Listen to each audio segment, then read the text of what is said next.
Makabearrak bigarren liburutik. Egun haietan, Judasek Israelgo buruzagiak, udarien artean zilarrezko 2000 txanpon bildurik, Jerusalemera bidali zituen, pekatuen barkamenerako oparia eskain zezaten. Jatorreta prestu jokatu zuen, piztuera batzuk nahi zuen gogoan. Izan ere, erokitako gudarien piztuera itxarren izan ez badu, alferrikakoa eta zentzugabea izango zen hildakoen alde otoitz egitea. Baina zintzoen zentirenek, sari bikaina izango dutela uste baitzuen, asmo santua eta ederra izan zen ura. Horregatik, eskaini zuen hilen aldeko barkamen oparia, beren pekatuetatik libre gera zitezen. Jaunak esana.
Eguerdi aldea zen, eta ilundu egin zuen lurrira osoan hirurak arte.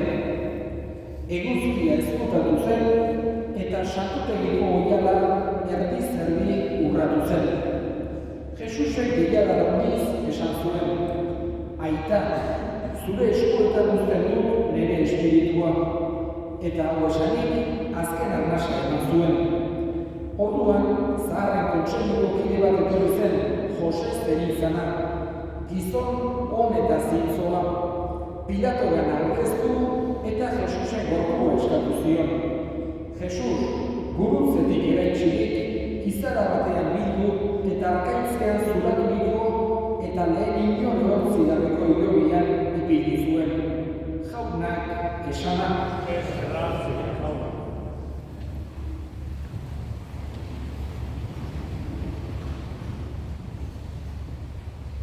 Heriotza beti momentu gogorra da, separazioa delako. Eta heriotzak ere esan genezake guri hausnarketarako halako beta bezala ematen digula beti. Gure bizitza, batez ere bizi modernoa, oso azkar gainikoa, gauza asko edukitzen ditugu, agenda bete-beteak, beti presaka, arlejuari begira, minutu batzuk aurreratzeko modua bilatuz, holakoa da gaur egungo bizimodua. Eta bizimodu horretan, denbora gutxi daukagu hausnarketarako, pentsatu bat izateko, gu nor geran, zer geran, gure bizitzaren esan nahiaz, nolakoa geran, ze den mesedegarri, ze kaltegarri gizakientzako eta gauza guzti horiek. Heriotzak, esan genezake, geldiarazten dituela nolabait esateko, eta pentsarazten digu. Zer geran, gure biziak ze sentidu duken, eta hor badago, errealitate bat nik esan duke, garrantzi izugarria daukena. Eta da, mundua, bizia, gizakiak, natura, ez direla kasualidade huts bat, besterik gabe sortu direnak, inongo zentzurik gabe, inongo jatorrik gabe, inongo helbururik gabe, kasualidade hutsak, holako mundu handi eta perfektu bat egitea posible izango baino bezala. Horregatik ez dugu ahaztu behar eginak erara. Jainkoeko ahal guztirik batek egin gaituela. Gure bizia ez dela kasualidade huts bat. Gure biziak, munduak, naturak baduela jatorri bat eta baduela helburu bat ere. Hori ezinbestekoa dugu, nik esango duke, mundu honetan daudenean halako norabide zuzena hartu ahal izateko konsiderazio horrek, errealitate horrek argia ematen baitigu bizitzako momentu askotan. Jesusek are gehiago esan digu. Egin gaituen jainkoeko ahal guztigun hori ona dela esaten digu Jesusek. Errukitsua dela, maite gaituela, are gehiago, bere ezaugarri nagusiena hoixe dela, maitasuna eta errukia. Eta erakutsi nahi da modu hortan jokatzen guri ere bizitzan. Elkar baita dezagun, maitasuna eta errukia eta elkarri laguntzea izan dadin guretzako importanteenak. Beharrezkoena bezala gure bizitzan. Elkarri bizitzan atseginagoa, alaiagoa, politiagoa egiten saiatuz. Hori da, jainkoikoak erakutsi eta transmititu nahi diguna.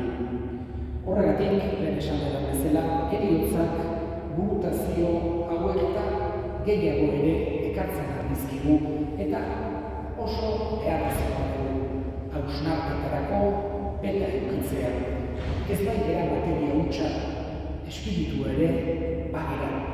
Horregatik behar dugu hausnarketa, behar dugu pentsatzeko beta edukitzea, behar dugu otoitza eta jainkoikoa ere. Gaurkoan, Jesus gure segidea hemen espeditzen ari dira. Bere parrokian, itxaroten sakon horrekin. Alde batetik, berari eskerrak emanez, bere bizitzan egin duen guztiarengatik. Baita ere bere familiari lagunduz gure gertutasuna, gure elkartasuna nolabait ere adieraziz. Eta jangoikoari erregutuz, eta erregutuz konfiantza sakon batekin. Badakigulako, berak ere bazekien bezala, jangoiko horrek maite gaituela, jangoiko errukitzua dela. Oain, arpegiz arpegi egongo direnaren itxaropena badaukagu. Jesus gure segidean kristau bezala jaio zen mundu honetan, eta kristau bezala ere joan da. Sakramentuak hartuta, esan genezake, jangoikoaren presentziara joateko prest. Eskatzen dugu jangoiko horrei, maite gaituen, ezagutzen gaituen, eta salbatu nahi gaituen jangoiko horri, gure segidea goiko zeru hartara eraman bezala. Han eukiritzala, zoriona, bakea eta atsedena, eta handik egin bezala gure alde.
Errukiesa que escribió a ver cómo se aplicó los ensayos de zona.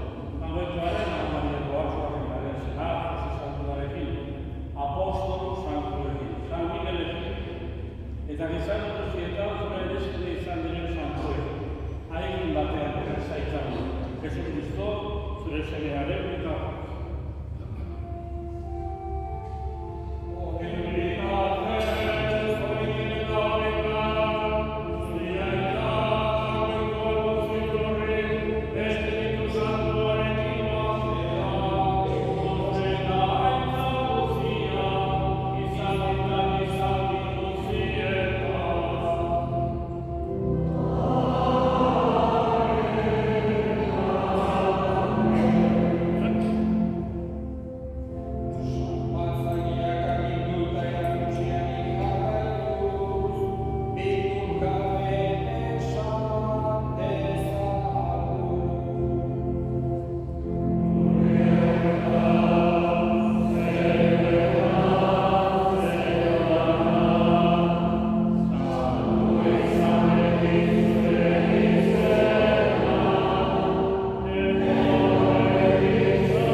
eta marroten izenean, eskerrik asko gaurkoan honi etorrezeraten guztioi. Jesus gure eskerikari azken agurra egitera. Jangoikoari bere harimaren aldearen dutzera, eta familiari une familiakotan zuen gertutasuna eta baitasuna egitzera. Ohitura dugu bezala, datorren igandean ere hamaiketako bezetan, bereziki gogoan dugu berriz gure eskerikarian. Eta